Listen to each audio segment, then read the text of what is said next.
Bienvenidos al rincón de Paracelso. Soy el Dr. Antonio Romero Silva y en esta ocasión traigo para ustedes el reactivo limitante y el reactivo en exceso.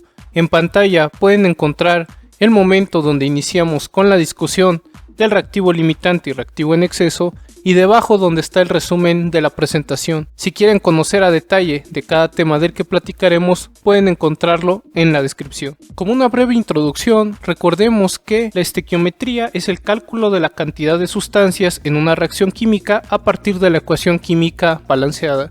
Entonces, un punto crucial en la estequiometría es partir de las ecuaciones químicas balanceadas que representan a las reacciones químicas, y donde nosotros vamos a estar interesados en calcular ya sea los reactivos o a los productos de dichas reacciones químicas. Si hacemos un ejemplo más sencillo para ver cómo trabajan los conceptos de la estequiometría, tendríamos por ejemplo la preparación de un sándwich, donde tendríamos diferentes ingredientes como las rebanadas de jamón, una rebanada de queso, rebanadas de pan, una rebanada de lechuga y rebanadas de jitomate. Si nosotros asignamos una letra a cada uno de estos ingredientes, para el jamón tendríamos la J, para el queso la Q, para el pan la P, para la lechuga la L y para el jitomate la T, de tal forma que al combinar todos estos ingredientes tenemos como resultado al sándwich. Este sándwich podríamos referirnos a él usando solo las letras de los ingredientes y unos números que serían el número de rebanadas para dar a entender que hemos hecho un sándwich. Entonces, si nosotros vemos la fórmula J2QP2LT3, esto está simbolizando que tenemos 2 rebanadas de jamón, una rebanada de queso, 2 rebanadas de pan, una rebanada de lechuga y 3 rebanadas de jitomate, para tener nuevamente como resultado al sándwich. Entonces el sándwich puede ser abreviado con esa fórmula J2QP2LT3. Las fórmulas químicas siguen una lógica similar, donde las letras que encontramos para las fórmulas químicas son los símbolos de los elementos y los números abajo a la derecha, llamados subíndices, nos indican cuántos átomos de cada elemento tenemos. Si vemos el ejemplo del sándwich a través de una ecuación química, tendríamos que 2J más Q más 2P más L más 3T nos darían como resultado al sándwich, que es J2QP2LT3. Entonces con las letras simbolizamos a los ingredientes del sándwich, y cuando ya juntamos todas estas letras y números nos da como resultado el sándwich. Algo importante dentro de la estequiometría es que vamos a estar manejando masas. Entonces, por ejemplo, la masa de este sándwich sería de 165 gramos. Si tenemos información del sándwich, ¿cómo podemos aplicarla? Hay varias maneras de aplicar la información, desde saber el número de ingredientes y la masa de cada uno de estos ingredientes, a aplicarlo si nosotros necesitamos hacer un número específico de sándwiches.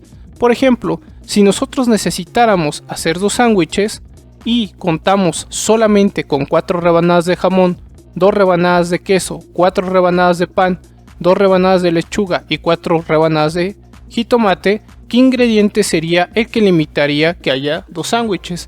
Si analizamos la tabla y los valores que tenemos, nos daríamos cuenta que el ingrediente que limita el hecho de hacer 2 sándwiches con las cantidades que están en la ecuación arriba sería el jitomate, dado que solo contamos con 4 rebanadas de jitomate cuando deberíamos de tener 6 rebanadas de jitomate para hacer 2 sándwiches. Por lo tanto, el ingrediente que limita a hacer 2 sándwiches es el jitomate. Entonces, el ingrediente que necesitamos más o que necesitaríamos para cumplir con los 2 sándwiches sería el del jitomate.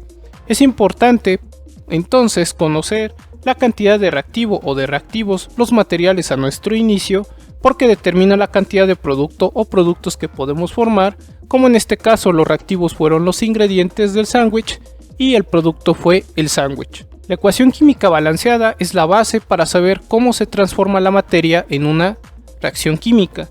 Por ejemplo, si nosotros tenemos que nitrógeno reacciona con hidrógeno para producir amoníaco, es lo que vemos en la ecuación en pantalla, donde veremos que los números que están a la izquierda de las fórmulas químicas se llaman coeficientes, que nos dicen la cantidad de moles o moléculas que tenemos, mientras que el número abajo a la derecha de las letras se conoce como subíndices, e indican el número de átomos de un elemento dentro de un compuesto. Entonces al ver N2 nos está haciendo referencia a que tenemos dos átomos de nitrógeno. Si solo se encuentra la fórmula química, indica entonces que solamente tenemos una molécula o un mol de dicha sustancia. Entonces tenemos una molécula de nitrógeno. Al pasar al siguiente reactivo, que sería el hidrógeno, vemos que hay un número 3. Este número 3 está indicando que hay 3 moléculas de hidrógeno, donde vemos que para el hidrógeno hay 2 hidrógenos. Entonces la molécula de hidrógeno está compuesta por 2 átomos de hidrógeno. Y finalmente vemos que del lado de los productos está 2NH3, simbolizando que hay 2 moléculas de amoníaco. El amoníaco es el NH3. Como la fórmula es NH3, significa que hay un átomo de nitrógeno y 3 átomos de hidrógeno. Y entonces finalmente podemos ver que hay 2 moléculas de amoníaco. Hay una relación estrecha entre el número de partículas, de moléculas, de átomos o de iones y los moles.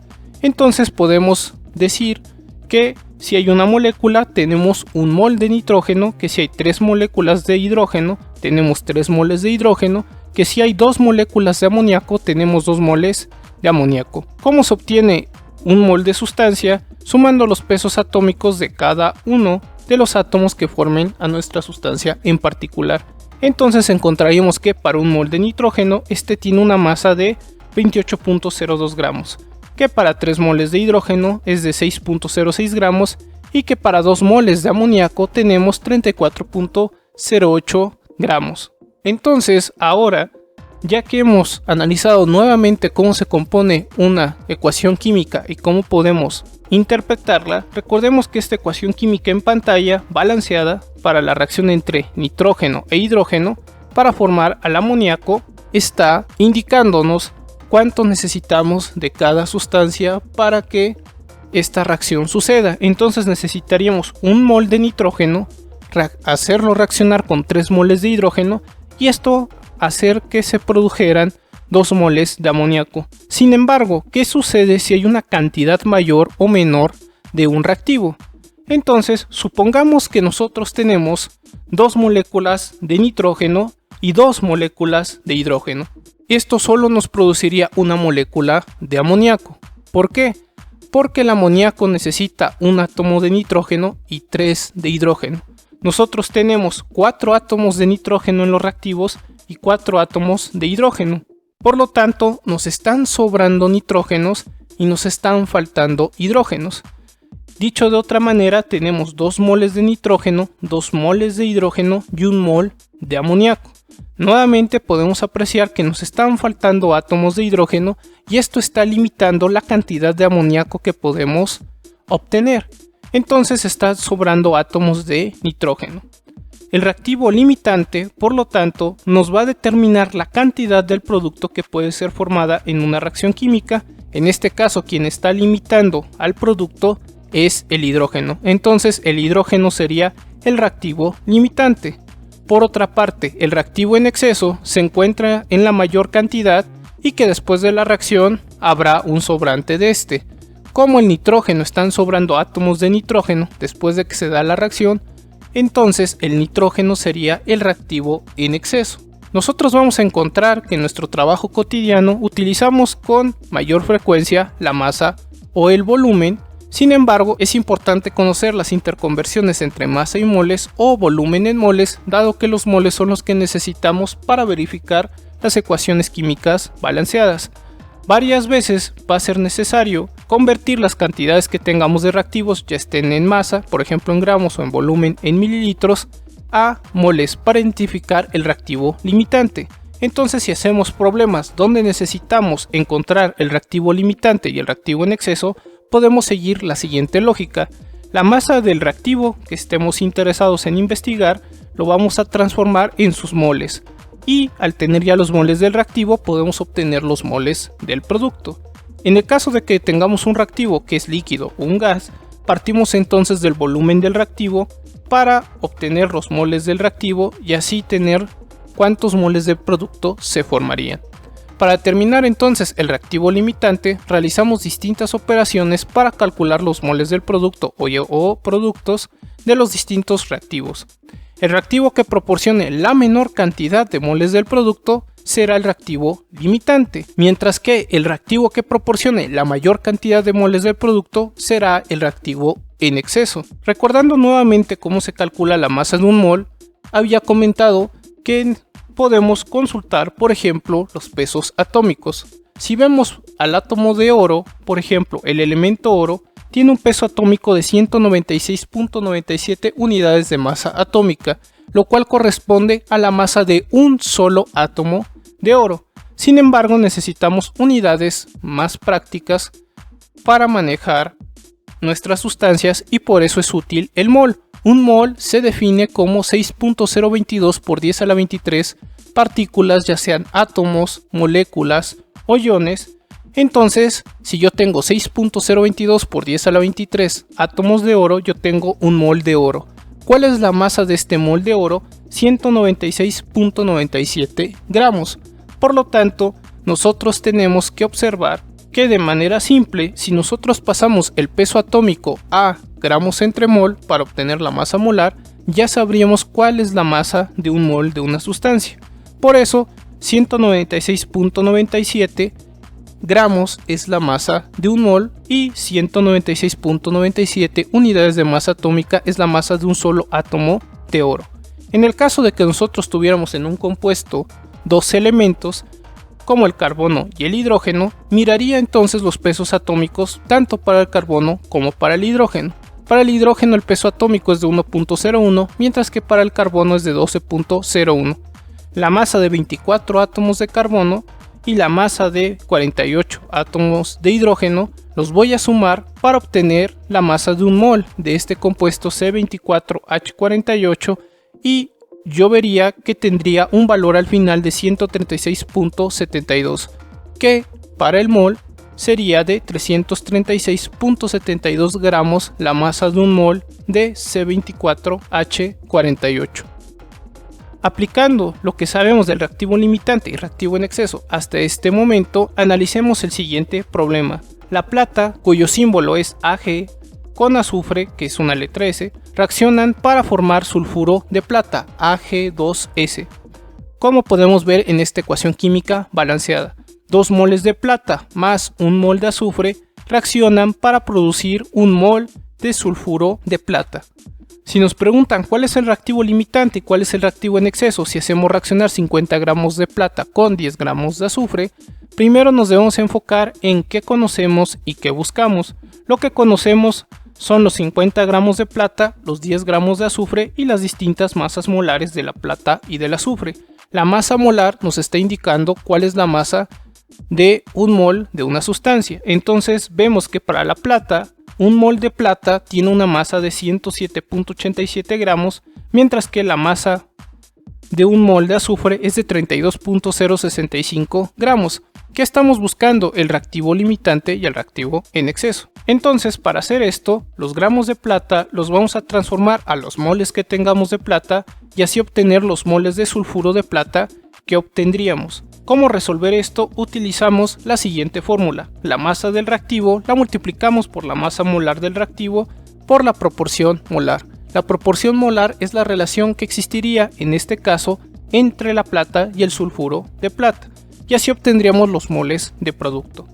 Comenzamos con 50 gramos de plata que multiplicamos por un mol de plata entre 107.87 gramos de plata, recordando que 107.87 gramos de plata es lo que tiene de masa un mol de plata, y observamos cuál es la relación existente entre la plata y el sulfuro de plata. Por 2 moles de plata yo estoy esperando que haya un mol de sulfuro de plata, y esto lo expreso como una división donde pongo en la parte de arriba, en la parte del numerador, un mol de sulfuro de plata y en la parte de abajo, en la del denominador, 2 moles de plata. Al hacer las operaciones y las fracciones están de tal manera que solo nos queden moles de sulfuro de plata al final, multiplicamos 50 y después lo dividimos entre 2 y entre 107.87, lo cual nos tiene que dar un resultado de 0.232 moles de sulfuro de plata. Ahora vamos a calcular los moles que obtendríamos del sulfuro de plata partiendo de la masa que tenemos de azufre. Entonces los gramos de azufre los convertimos a moles de azufre para obtener los moles de sulfuro de plata. Con esta fórmula, que es similar a la anterior, masa del reactivo por la masa molar del reactivo por la proporción molar, nos tiene que dar los moles del producto. 10 gramos de azufre multiplicado por un mol de azufre entre 32.065 gramos de azufre, recordando que esta fracción nos está dando a entender que en un mol de azufre tiene una masa de 32.065 gramos. Vamos a observar que para la proporción molar, un mol de azufre va a producirnos un mol de sulfuro de plata, como se ve en la ecuación química. Entonces esto lo escribimos como un mol de sulfuro de plata entre un mol de azufre. Al hacer las operaciones, vemos que 10 dividido entre 32.065 nos da un valor de 0.312 moles de sulfuro de plata. Entonces ahora que hemos calculado cuántos moles obtendríamos de sulfuro de plata comenzando desde plata y azufre, el valor más pequeño en moles nos indicaría quién es el reactivo limitante. El reactivo limitante, por lo tanto, es la plata, porque solo nos da un valor de 0.232 moles, mientras que el reactivo en exceso sería el del azufre, porque aquí obtuvimos 0.312 moles. Entonces quien está determinando la cantidad de sulfuro de plata que se va a producir es la cantidad de plata para este problema. En el momento que la plata se terminara de reaccionar, observaríamos que todavía habría un poco de azufre que no reaccionó, que ha sobrado, por eso el azufre es el reactivo en exceso. Haciendo otro ejemplo, tendríamos que el permanganato de potasio, cuya fórmula es KMnO4, reacciona con el peróxido de hidrógeno H2O2 para producir varios productos. ¿Cuáles son estos productos? Oxígeno, dióxido de manganeso, hidróxido de potasio y agua. Entonces esta reacción química balanceada nos está diciendo que por 2 moles de permanganato de potasio que se combinan con 3 moles de peróxido de hidrógeno nos van a producir 3 moles de oxígeno, 2 moles de dióxido de manganeso, 2 moles de hidróxido de potasio y 2 moles de agua. Si estamos buscando el reactivo limitante y el reactivo en exceso, si hacemos reaccionar 16 gramos de permanganato de potasio con 3 mililitros de peróxido de hidrógeno, ¿quiénes serían entonces el reactivo limitante y el reactivo en exceso? Lo que conocemos son los 16 gramos del permanganato de potasio, los 3 mililitros del peróxido de hidrógeno y la densidad para el peróxido de hidrógeno, que sería de 1.45 gramos entre mililitro, donde la masa molar del permanganato de potasio es de 158.064 gramos por mol y la masa molar del peróxido de hidrógeno es de 34.015 gramos entre mol. ¿Qué estamos buscando? El reactivo limitante y el reactivo en exceso. Entonces los gramos de permanganato de potasio los convertimos a sus moles y de aquí podemos obtener, por ejemplo, cuántos moles tendremos de alguno de los productos. En esta ocasión yo elegí los moles que se estarían produciendo de dióxido de manganeso. La fórmula que podemos utilizar es masa del reactivo por masa molar del reactivo por la proporción molar que exista entre el permanganato de potasio y el dióxido de manganeso para que obtengamos los moles de producto. 16 gramos de permanganato de potasio lo vamos a multiplicar por la relación entre un mol de permanganato de potasio y la masa de este mol, que sería de 158.64 gramos de permanganato de potasio, y vemos cuál relación, qué proporción molar existe entre el permanganato de potasio y el dióxido de manganeso, y vemos que por cada 2 moles de permanganato de potasio se espera obtener 2 moles de dióxido de manganeso, y esto lo escribimos como 2 moles de dióxido de manganeso entre 2 moles de permanganato de potasio. Al hacer las operaciones, entonces multiplicamos 16 por 2 y lo dividimos entre 158.064 y entre 2, lo cual nos da un valor de 0.101 moles de dióxido de manganeso. Ahora, teniendo al peróxido de hidrógeno, donde tenemos su volumen, pasamos los mililitros de peróxido de hidrógeno a moles de peróxido de hidrógeno para obtener los moles de dióxido de manganeso. Aquí la fórmula que podemos utilizar es volumen del reactivo por la densidad de este reactivo por la masa molar del reactivo por la proporción molar para obtener los moles de producto. 3 mililitros de peróxido de hidrógeno, entonces los multiplicamos por la relación de la densidad, que en este caso sería de 1.45 gramos entre 1 mililitro, Después lo multiplicamos por la relación que existe de un mol de peróxido de hidrógeno, donde para el peróxido de hidrógeno un mol tiene una masa de 34.015 gramos, y vemos la relación que existe entre el peróxido de hidrógeno y el dióxido de manganeso, que sería por cada 3 moles de peróxido de hidrógeno, yo espero que se formen 2 moles de dióxido de manganeso, y eso lo escribo como 2 moles de dióxido de manganeso entre 3 moles de peróxido de hidrógeno. Al hacer las operaciones 3 por 1.45 por 2 y después dividir entre 34.015 y entre 3, obtendría 0.085 moles de dióxido de manganeso, lo cual está indicando que el valor menor de producto es para el peróxido de hidrógeno, significando que es el reactivo limitante, mientras que el punto 101 que obtuvimos para el permanganato de potasio nos está dando a entender que quien está en exceso es el permanganato de potasio. Después de que se llevara a cabo la reacción, veríamos que hay un sobrante para el permanganato de potasio, mientras que el peróxido de hidrógeno se consumiría por completo. Entonces, por ello es que el reactivo limitante es el peróxido de hidrógeno y el reactivo en exceso es el permanganato de potasio. A manera de resumen, encontramos que el reactivo limitante nos determina la cantidad del producto o los productos que pueden ser formados en una reacción química, mientras que el reactivo en exceso se encuentra en mayor cantidad y que después de la reacción hay un sobrante de este reactivo. Frecuentemente la cantidad de las sustancias en el trabajo las utilizamos ya sea como masa o como volumen. Sin embargo, para saber quién es el reactivo limitante y el reactivo en exceso necesitamos de los moles, entonces debemos tener conocimiento de cómo transformar la masa a moles o el volumen a moles. Varias veces es necesario convertir las cantidades de los reactivos a moles para identificar el reactivo limitante, como había dicho anteriormente. Si iniciamos desde la masa del reactivo, necesitamos obtener los moles de este reactivo para saber cuáles moles de producto tenemos, y si comenzamos desde el volumen de un reactivo, podemos obtener los moles de dicho reactivo para obtener los moles del producto. ¿Por qué me estoy enfocando en los moles del producto? Porque el reactivo que proporcione la menor cantidad de moles para un producto será el reactivo limitante, mientras que el reactivo que proporcione la mayor cantidad de moles del producto será el reactivo en exceso. Si yo inicio desde la masa, se puede usar esta fórmula, donde la masa del reactivo la multiplico por la masa molar del reactivo por la proporción molar, es decir, la proporción molar es esta relación en moles que existiría entre mi reactivo y el producto que esté observando para obtener los moles de producto. Si comienzo desde el volumen, necesito incluir la densidad en la fórmula, entonces multiplico el volumen del reactivo por su densidad por la masa molar del reactivo por la proporción molar para obtener los moles de producto, y de esta manera ya saber quién es el reactivo limitante y quién es el reactivo en exceso. Cuando se consume todo el reactivo limitante, la reacción química se detiene porque ya no puede proceder la reacción química al faltarle uno de los reactivos.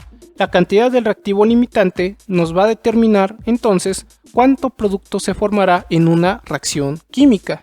Y no hay que olvidar que para determinar el reactivo limitante se requiere que todas las cantidades de masa primero se conviertan en moles, dado que los moles son los que nos van a ayudar a identificar quién es el reactivo limitante y quién es el reactivo en exceso sin errores. Esto sería todo para la parte del reactivo limitante y el reactivo en exceso.